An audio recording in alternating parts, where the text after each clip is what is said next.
Importing, exporting audio data. There are many times you may wish to import or export audio data when using Cakewalk. If you're working with a song and wish to insert a WAV file from the musician's toolbox or other media sources, you can do so in two ways. The first method for importing audio data into Cakewalk is through the Insert menu. Select the Insert menu and then select WAV file from the drop-down list. You will notice that the Insert WAV file dialog box is now open. From here, you can select the directory where the WAV file is located.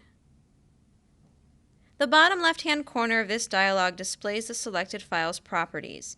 If you want, you can play a selected file before inserting it into Cakewalk by hitting the play button in this dialog box.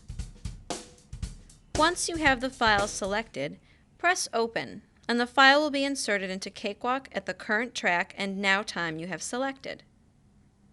If the sample or WAV file has a different sampling rate than the current sampling rate used in Cakewalk, it will automatically be converted to match the current song's sampling rate. The second method for importing audio data into Cakewalk is by using drag and drop. You can drag and drop WAV files from the musician's toolbox or other directories and drives within Windows. To drag and drop from the musician's toolbox, simply click on the file and hold down the left mouse button. Then, drag your cursor down to the Cakewalk icon button on the Windows taskbar. Once Cakewalk is active, drag your cursor to the track and time you desire in the Clips pane. The audio data has now been imported into Cakewalk.